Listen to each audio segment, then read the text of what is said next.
A full-time housewife has it easy. Just staying at home and getting fed, and as long as I work, there's no problem. Honestly, a full-time housewife is just a freeloader. I wish I could be one too.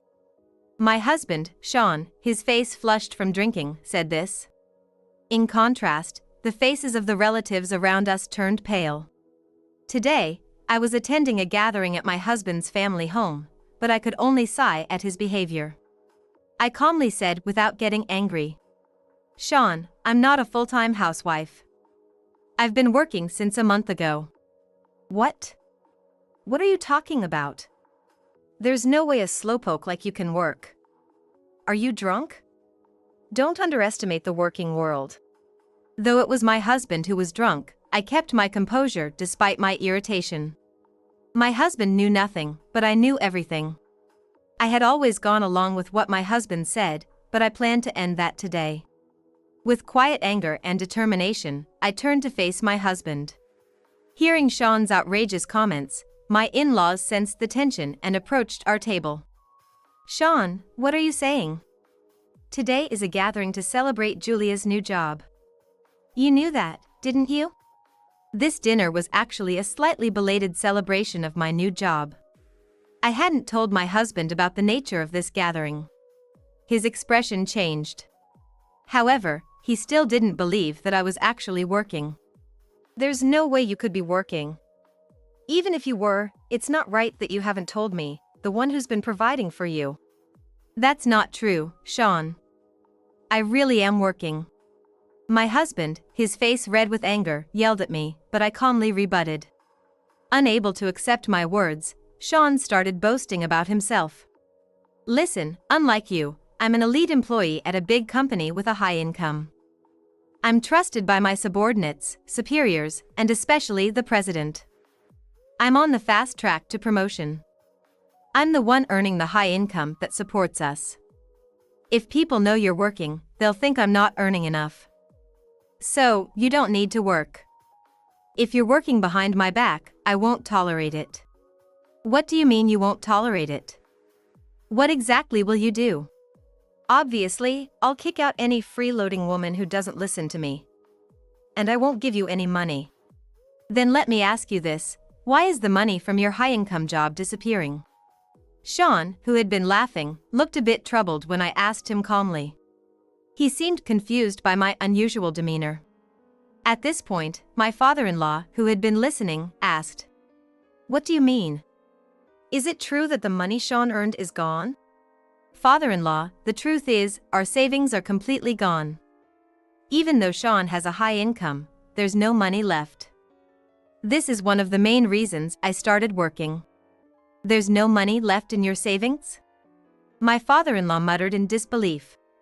Looking around, I saw that everyone who heard my words was stunned. It was natural, considering my husband claimed to have a high income yet had no savings. However, just hearing my statement wasn't enough for them to be convinced, they were more confused. My husband still refused to believe me and accused me of being drunk again. What are you talking about? Are you drunk? You don't usually drink. Father, mother, don't believe what she's saying. Hiding his true nature, my husband acted as if he was exasperated. He probably thought he could talk his way out of anything I said. He clearly looked down on me, unaware that it would backfire on him. I took a deep breath and continued to explain. I haven't had any alcohol, and I'm not drunk. I've been serious from the beginning. You're the one who's been dismissing my words. Everything will be clear if you look at the joint accounts transactions. I opened the joint account transaction history and showed its contents to my in-laws and the gathered relatives. What are doing? Because the money you've been using is from our joint account. This account includes my savings from when I struggled to find a job after many failed attempts. You have no idea how hard I worked to save that money. I pointed out the recent transaction history as I rebutted. It showed large amounts of money being withdrawn. My father-in-law took the bank book and flipped through the pages, frowning. What is this money for? Well, it was necessary for company events. It was for an important project. Company events?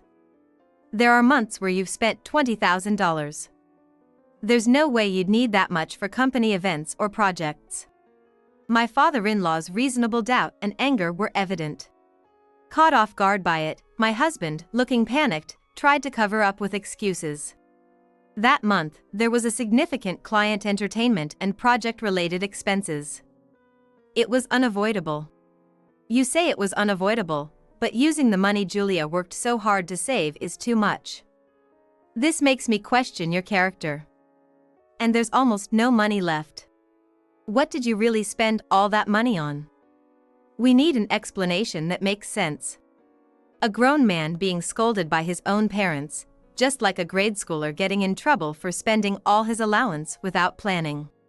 My husband refused to admit his wrongdoing. I've told you many times, the money was spent on work-related events and project expenses. Our company is about to launch a major project. It's amazing how easily he could lie. I decided to reveal the truth. Father, mother, it's not like that. All this money, it was spent on his affair. Our savings are gone because he's been spending it on another woman. I finally exposed the truth. Sean hastily tried to counter. What nonsense are you talking about? My in-laws were already bewildered by his rebuttal. I continued without missing a beat. I have proof. Look at these photos. I showed my in-laws the photos on my smartphone. The screen displayed pictures of Sean with an unfamiliar woman. There were several photos of them entering high-end brand stores and restaurants. Why do you have these photos? And why were you spying on me? Do you think it's okay to do this? An affair? This is a ridiculous joke. These are just work-related events, not an affair. Sean yelled, his face turning red. He tried to hide his agitation, but sweat was forming on his forehead. Normally, I would have been intimidated, but not today. For work-related events, you seem to be having a lot of fun. Look at these photos. You look like a couple. Enough with the nonsense. I've told you it's not an affair. It's part of my job. She's just a colleague. You're wrong to assume it's an affair just from these photos. Sean, face reddening even more, snapped back at me. Did he think raising his voice would make me back down? As I stood there in disbelief, my father-in-law and mother-in-law spoke up, looking confused. This doesn't seem right. Anyone, even an outsider, would think it's an affair. It also explains why $20,000 disappeared in a month. And this restaurant in the photo, isn't it that famous high-end place that's booked 6 months in advance? And that wallet is a known brand worth over $6,000. Their tone shifted from confusion to anger. Still, Sean continued to deny the affair, making more excuses. This is part of our company's product development. We have tasting events and research competitors' products. It's tough in this competitive era. If that were true, all expenses should be covered by the company. Draining your shared savings seems personal. There's a lot going on in the company. There are confidentiality obligations, so there are things I can't tell my family. The real issue here is her taking secret photos and accusing me of having an affair. Attacking me while still denying his infidelity.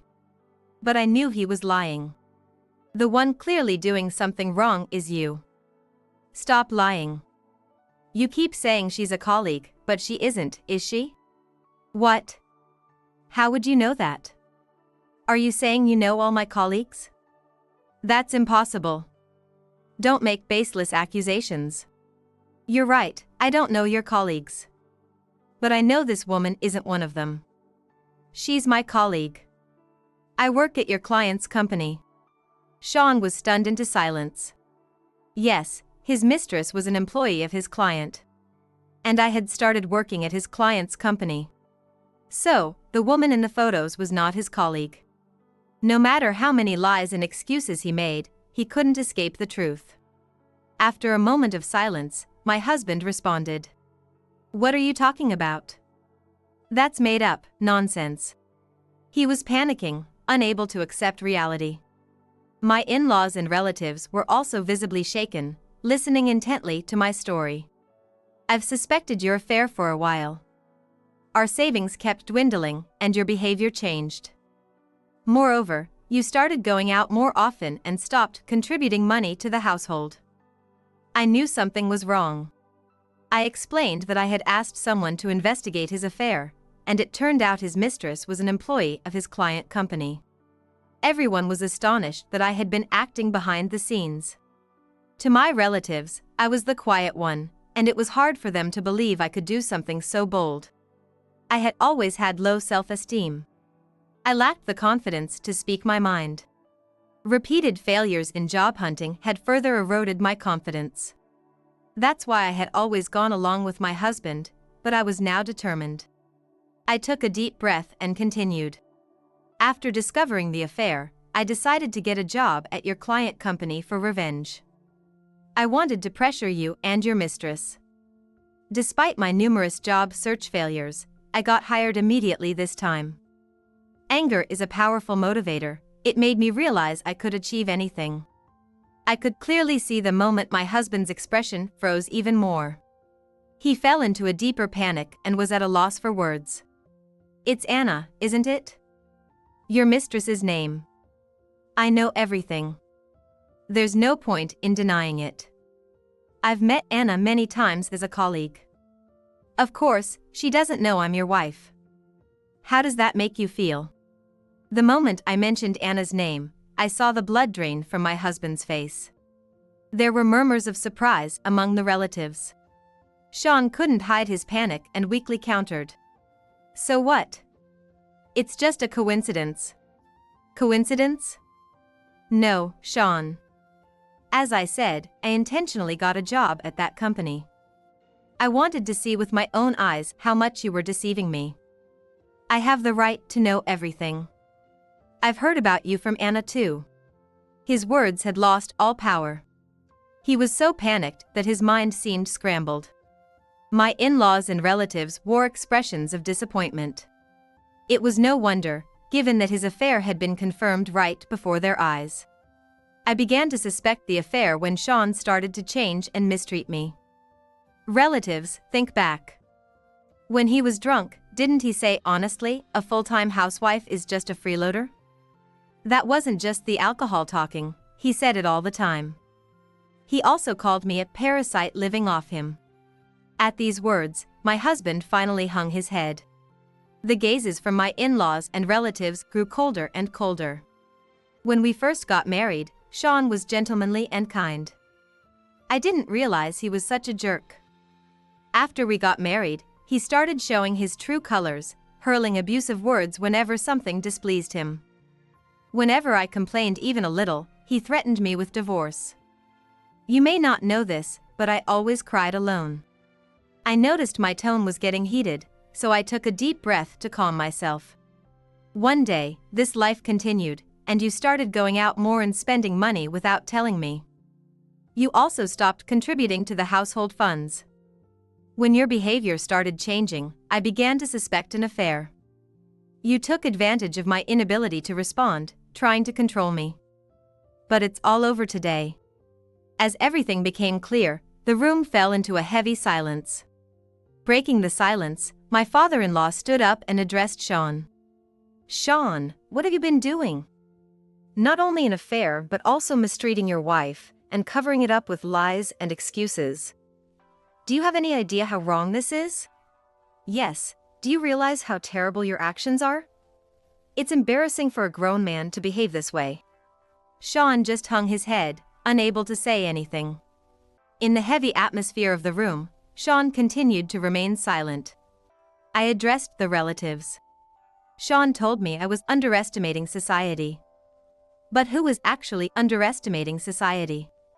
My in-laws also bowed their heads in shame, their faces turning red. The answer was obvious. There was no need to spell it out. To drive the point home, I presented the evidence of the affair I had obtained from the detective agency. The atmosphere grew even heavier. Sean finally began to grasp the gravity of the situation and tried to explain. Wait a minute. This is a misunderstanding. Misunderstanding? You've been lying all this time. It's too late to say anything now. Your words have already lost their power. No one will believe you. The relatives all nodded in agreement. Facing their cold stares, Sean began to sweat and slumped in defeat. Silence fell again, and then my in-laws deeply bowed their heads and apologized to me. We're truly sorry for what our son has done. We'll make sure he takes responsibility. If we had noticed earlier, this might not have happened. We're so sorry, Julia. Their emotions were a mess of anger, sadness, and shame. But they didn't need to apologize. Everything was due to my husband's character.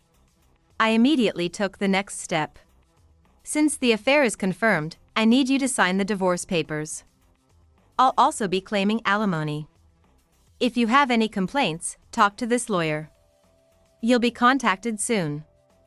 I'll be returning to my parents' house. I calmly conveyed the necessary information to Sean without showing any emotion. I realized my words lacked any humanity. Right after I finished speaking, Sean snapped and lunged at me. He grabbed me by the collar, but my father-in-law seized Sean's hand. Ouch! It hurts, it hurts! My father-in-law had practiced martial arts, including judo, since his school days. As I later learned, the reason Sean let go of me so quickly was that my father-in-law had applied a joint lock on Sean's wrist. For my father-in-law, twisting his son's hand was as easy as twisting a baby's. And then, the next moment, I witnessed an unbelievable scene. You fool! My father-in-law punched Sean in the face. My relatives and I were stunned into silence. It was like watching a drama where a father hits his high school son who is straying off the right path. Seeing a grown man get punched by his father was utterly pathetic. Sean was writhing on the floor, making pitiful noises. Seeing him like this made me feel truly ashamed for having been with such a loser. Julia, we're truly sorry. There's no excuse for this. But we also bear responsibility for raising such a foolish son. Where did we go wrong in raising him? We're really sorry.